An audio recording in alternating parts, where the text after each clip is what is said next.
Bismillahirrahmanirrahim. Assalamualaikum warahmatullahi wabarakatuh dan salam sejahtera. Hari ini kami dari kelas F1J iaitu kumpulan 1 akan membentangkan kesalahan tata bahasa untuk kursus BMB 1084 iaitu kursus asas tata bahasa Melayu yang diajar oleh Dr. Arfah binti Ahmad. Kesalahan tersebut terdapat dalam slide BMB 1074 iaitu kursus sejarah perkembangan bahasa Melayu kumpulan 8. Terlebih dahulu, izinkan saya memperkenalkan diri dan ahli-ahli kumpulan saya. Iaitu yang terdiri saya sendiri, Nurul Husna Anisa binti Muhammad Fairuz. Manakala di sebelah kanan saya iaitu saudara Muhammad Lutfi Rahman bin Rashid.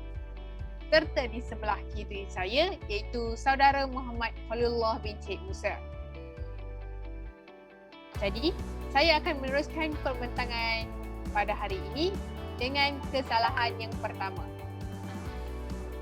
Iaitu kesalahan penggunaan huruf besar pada tajuk dan ayat di dalam slide kumpulan 8.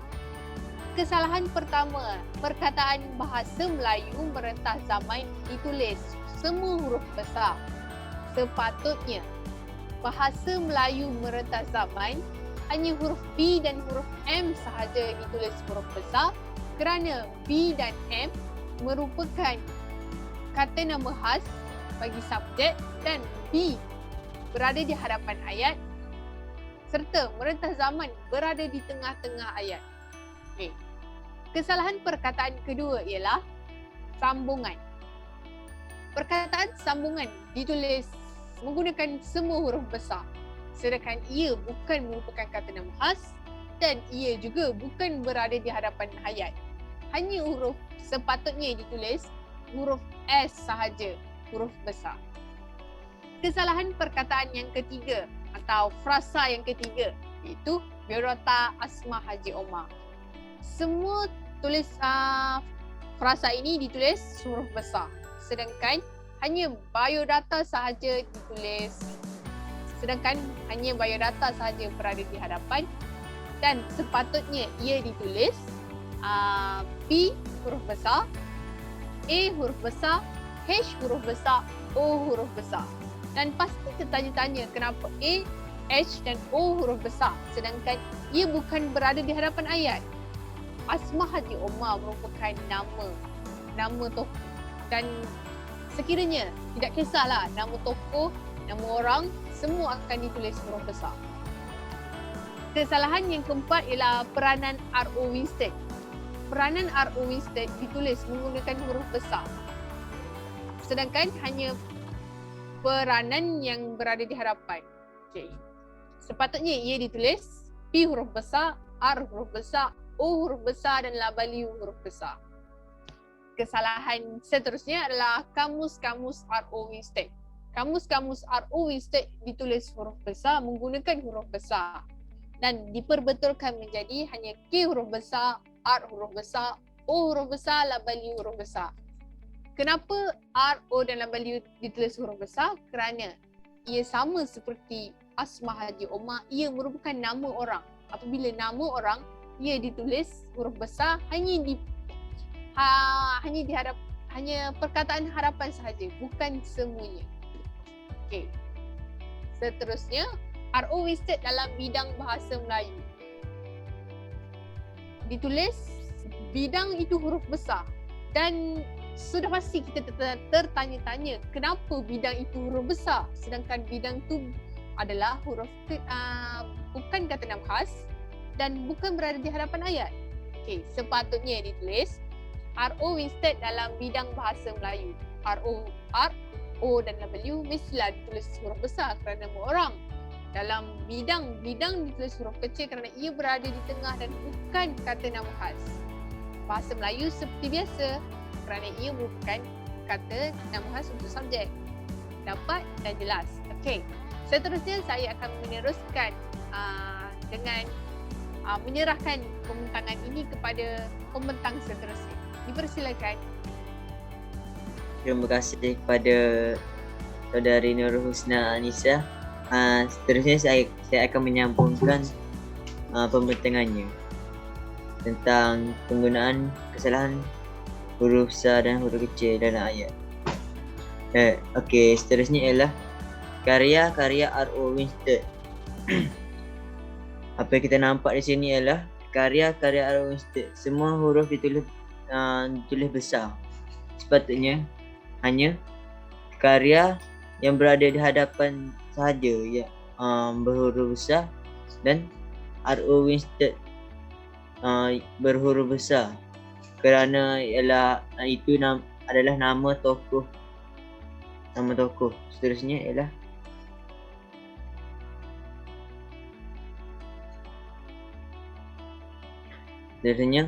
peranan Asmah Haji Omar. Apa yang kita nampak di sini semua ditulis huruf besar. Sepatutnya hanya peranan hanya P yang ditulis huruf besar kerana berada di hadapan ayat. Lepas itu Asmah Haji Omar hanya A, H dan O sahaja berhuruf besar kerana ia nama tokoh. Okey, selain itu karya Asmah Haji Omar yang sebetulnya ialah hanya K berhuruf besar dan Asmah Haji Omar hanya A, H dan O sahaja. Kesalahan yang seterusnya, pemikiran R.O. Winstead.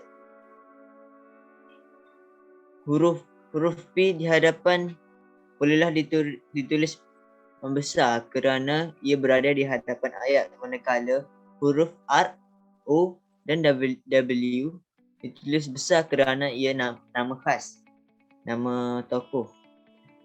Seterusnya ialah pemikiran Asmah Haji Omar. Hanya huruf P dalam perkataan pemikiran ditulis besar kerana ia berada di hadapan ayat, dan Asmah Haji Omar hanya ditulis perkataan yang besar, huruf besar yang ditulis pada A, H dan O. Seterusnya ialah kesimpulan. Kita dapat lihat di sini kesimpulan yang ditulis ialah semua berhuruf besar. Di situ terdapat kesalahan kerana hanya huruf yang berada di hadapan sahaja ditulis kerana perkataan kesimpulan berada di hadapan ayat. Saya serahkan kepada pembentang yang seterusnya. Terima kasih. Bismillahirrahmanirrahim. Terima kasih saya ucapkan kepada ahli kelas saya iaitu Saudari Nurul Husna Anisa dan Saudara Muhammad Khairullah atas pembentangan yang diberikan oleh mereka sebentar tadi. Selanjutnya saya akan sambung pembentangan kelas saya dengan perkataan seterusnya iaitu perkataan Tun Abdul Razak dan Presiden Soeharto. Perkataan Tun Abdul Razak dan Presiden Soeharto sepatutnya menggunakan huruf kecil, iaitu menggunakan huruf kecil dan tidak sepatutnya ditulis huruf besar ke semua ayat. Sepatutnya perkataan T, A dan R saja menggunakan huruf besar. Manakala perkataan Presiden Soeharto pula ialah perkataan P dan S saja menggunakan huruf besar. Dapat tidak di sini bahawa Pembentangan 8 menggunakan keseluruhan ayat iaitu Tun Abdul Razak dan Presiden Soeharto kesemuanya huruf besar melainkan perkataan dan. Perkataan seterusnya ialah bagi pihak orientalis. Orientalis perkataan itu berada di tengah ayat. Maka perkataan huruf O sepatutnya ditulis huruf kecil dan perkataan tali itu ialah merupakan bukan kata nama khas, jadi tidak sepatutnya ditulis menggunakan huruf besar. Seterusnya ialah menerusi perbandingan. Perkataan menerusi perbandingan, perkataan M sepatutnya ditulis huruf besar kerana perkataan M berada di hadapan ayat. Tapi dapat kita lihat di sini bahawa perkataan M tidak menggunakan huruf besar walaupun berada di hadapan ayat selepas perkataan selepas tanda nokta. Jadi dapat terlihat di sini kesalahan mereka telah meletakkan perkataan tidak menggunakan huruf besar. Sepatutnya perlu menggunakan huruf besar kerana berada di hadapan ayat. Dan yang terakhir ialah perkataan beliau juga menganggotai ahli. Perkataan beliau juga menganggotai ahli dapat kita lihat pada bahagian merah. Perkataan menganggotai itu perkataan M menggunakan huruf besar, Tapi sepatutnya perkataan A itu tidak perlu menggunakan huruf besar kerana kata M, anggota I bukanlah kata nama khas dan tidak perlu menggunakan huruf besar. Satu lagi perkataan anggota I berada di tengah ayat dan bukan berada di hadapan ayat, maka perkataan anggota I tidak sepatutnya menggunakan huruf besar. Seterusnya saya serahkan kembali kepada rakan sekumpulan saya untuk pembentangkan seterusnya.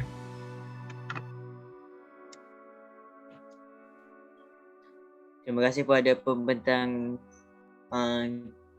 tadi. Seterusnya ialah kesalahan penggunaan noktah. Ayat yang betul mestilah diawali dengan huruf besar dan diakhiri dengan tanda noktah. Sekiranya tiada tanda noktah, maka tidak akan menjadi ayat, tapi akan menjadi klausa. Berikut ialah kesalahan yang kami dapat daripada slide kumpulan 8. Iaitu Richard Olaf Winstead atau lebih dikenali sebagai R.O. Winstead. Di situ kita dapat lihat tidak ada tanda noktah. Seterusnya ialah pada tahun 1902 beliau datang ke tanah Melayu untuk menjadi nazir sekolah di sekolah negeri Perak. Di situ juga tidak terdapat tanda noktah. Seterusnya pada tahun 1902 juga kerjaya R.O. Winstead bermula sebagai pelatih di Perak. Pada ayat tersebut kita dapat lihat tidak mempunyai tanda noktah yang membuatkan kita tertanya-tanya adakah ayat ini sudah habis ataupun belum. Okey, seterusnya beliau bersara sebagai pegawai Inggeris di tanah Melayu pada tahun 1935 dan pulang ke London. Di sini juga tidak terdapat tanda noktah yang membuatkan kita keliru. Saya serahkan kembali kepada pembentang seterusnya. Terima kasih kepada pembentang tadi, itu Saudara Fadullah. Saya meneruskan pembentangan ini dengan kesalahan yang sama, iaitu kesalahan tanda baca, iaitu kesalahan tiada nota. Okey, kesalahan yang terdapat dalam slide kumpulan 8 yang kami analisis dan kami dapat kesan iaitu ayat ini. Beliau dilahirkan pada 5 Mac 1940 di Jitra, Kedah. Nampak, kita tidak tahu di mana kita hendak berhenti dan kita tidak tahu adakah ayat tersebut ada sambungan atau tidak.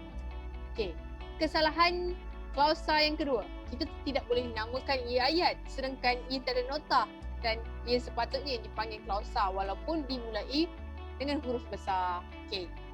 Kesalahan yang kami analisiskan ialah pada tahun 2000 beliau menerima gelaran Profesor Emeritus daripada Universiti Malaya. Beliau turut dianugerahi Doktor Pesuratan Berhormat oleh Universiti Kebangsaan Malaya pada tahun 2006. Di situ kita nampak lihat sekiranya tiada tanda nota, kita tidak tahu di mana berhenti, tidak tahu di mana untuk berhenti. Sepatutnya ada tanda nota. Kesalahan seterusnya ialah menerusi perbandingan karya Winstead pada tahun 1961, The Malays, A Culture History, Shaman, Saiwa and Sufi, A Study of Evolution of Malay Magic, A History of Malaya dan Kitab Tawarikh Melayu.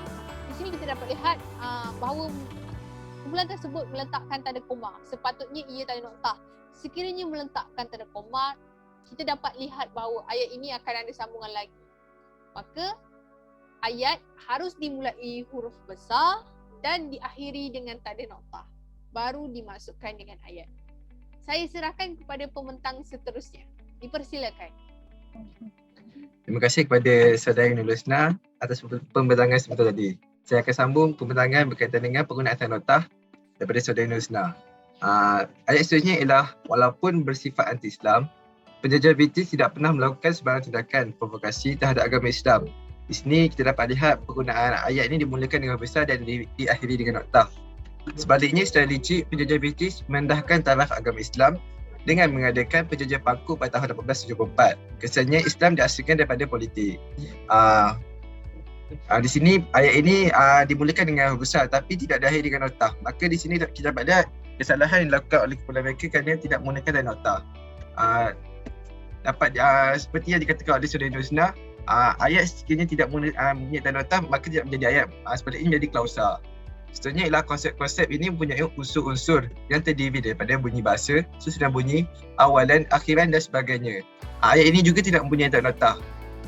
Dapat tidak kesalahan oleh kumpulan ini dengan tidak meletakkan notah. Dan ayat terakhir ialah penglibatan beliau dalam bidang pendidikan mendorong beliau menghasilkan 2 buah buku yang berkaitan dengan pendidikan, iaitu Education in Malay pada tahun 1923 dan The Education in Malaya pada tahun 1951. Ayat ini juga tidak mempunyai notah pada akhirnya, tapi mempunyai huruf besar di awalnya. Ini dapat kita lihat kesalahan yang sama dilakukan oleh kumpulan ini. Seterusnya ialah kesalahan penggunaan tanda baca. Kesalahan penggunaan tanda koma, kerana tanda koma digunakan bila penanda wacana di awal ayat. Dapat kita lihat pada perkataan pendidikan iaitu. Di sini kita dapat lihat selepas perkataan pendidikan terdapatnya tanda noktah. Tapi dapatnya tanda koma. Tapi sepatutnya tidak perlu menggunakan tanda koma selepas pendidikan iaitu. Sepatutnya terus saja menulis pendidikan iaitu, tidak perlu menggunakan perkataan koma. Yang kedua kita dapat lihat pada kesalahan tanda baca ialah kesalahan penggunaan nokta bertindih.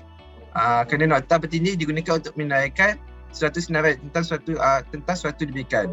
Karya-karya popular lain seperti dapat kita lihat di sini di bahagian merah kesalahan yang dilakukan. Tapi sepatutnya karya-karya popular lain seperti pada titik bertindih. Penggunaan titik bertindih ini kita letak untuk menggunakan senarai yang sepatutnya ada selepas itu. Dapat kita lihat bahawa tiada penggunaan tanda titik bertindih di sini. Sekian sahaja pada saya. Sekian, terima kasih. Saya serahkan kepada ahli kumpulan berikutnya.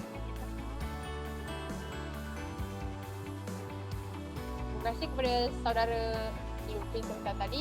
Okey, seterusnya kita akan membicarakan tentang kesalahan yang keempat yang terdapat dalam slide bulan 8, iaitu kesalahan penggunaan kata ganda.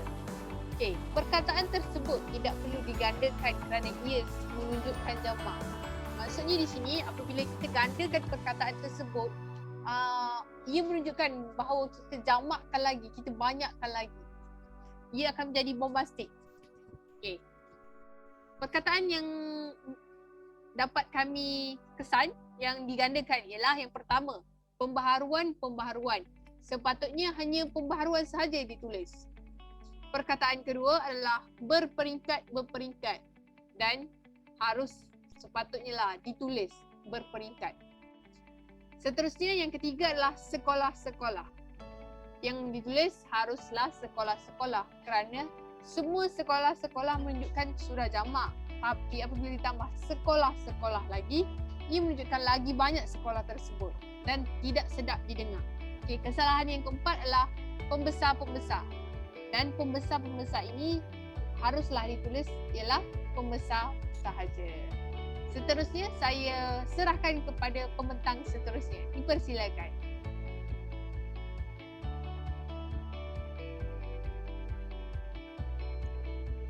Terima kasih kepada pembentang seperti tadi. Seterusnya saya akan memberitakan tentang kesalahan ayat yang ada pada slide kumpulan 8. Yang pertama, kesalahan penggunaan kata hubung yang berada di hadapan ayat.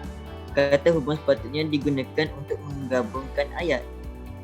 Seperti kita dapat lihat di sini yang tulisan berwarna merah, iaitu semasa menjadi penolong pengarah pelajaran negeri-negeri Selat dan negeri-negeri Melayu bersekutu, beliau ditugaskan meneliti dan membuat kaji selidik tentang pendidikan vernakular dan menyediakan suatu laporan bagi perkembangan pendidikan Melayu. Yang sepatutnya ayat ini diperbetulkan oleh kami dengan RO Ustaz menjadi penolong pengarah pelajaran negeri-negeri Selat dan negeri-negeri Melayu bersekutu semasa beliau ditugaskan meneliti dan membuat kaji selidik tentang pendidikan vernakular dan menyediakan suatu laporan bagi perkembangan pendidikan Melayu. Kesalahan yang kedua ialah kesalahan kedudukan perkataan hadir sebelum frasa nama dan selepas kata sendi. Selepas kata sendi nama digunakan untuk menunjuk arah.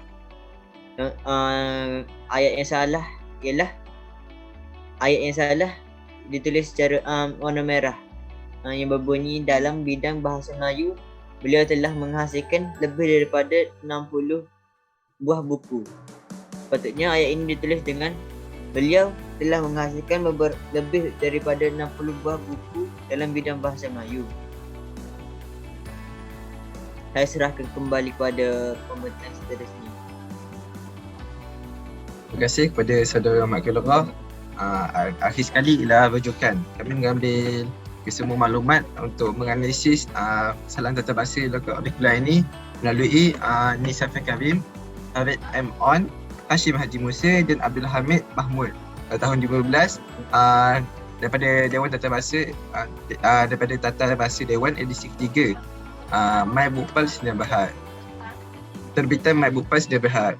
Seterusnya ialah Nawi Ismail, Aminah Haji Sabran, Wahidah Abdul Wahab, Muhammad Sis Muhammad Yatim dan Zulkarnain Farihin Abdullah pada tahun 2015. Daripada buku Pendekatan Relatif Memahami Tata Bahasa Melayu, terbitan Pustaka Salam Sdn Bhd. Yang terakhir ialah Ahmad Khair Muhammad Nur, Aminah Haji Sabran, Nawi Ismail, Muhammad Zani Osman dan Tun Ibrahim pada tahun 2012. Pada buku Tata Bahasa Asas Persatuan Pendidikan Bahasa Melayu Malaysia, pada buku Tata Bahasa Asas terbitan Persatuan Pendidikan Bahasa Melayu Malaysia. Baiklah, sekian saja daripada kami. Demikian tadi rumusan daripada semua ahli panel kita berkaitan analisis tata bahasa. Konklusinya, kita hendaklah berusaha dan berhati-hati dalam melakukan suatu perkara ataupun berkaitan dengan bahasa Melayu, supaya kesalahan-kesalahan ini dapat dielakkan. Baiklah, sidang hadirin dihormati, kalau berjalan dah sampai ke batas, kalau berkayuh dah sampai ke pulau, kalau mendaki dah sampai ke puncak. Kita telah sampai kepada penghujung bicara. Entah sirih salah sarung, entah kata salah tutur, entah maksud salah sampai. Terimalah salam bersantun, salam yang minta maaf, salam minta ampun. Saya mewakili semua ahli kelas saya ingin mengucapkan setinggi-tinggi penghargaan dan jutaan terima kasih kepada semua hadir yang sanggup mendengar. Sekian, wabillahi taufiq wal hidayah. Assalamualaikum warahmatullahi wabarakatuh. Sekian, terima kasih. Assalamualaikum.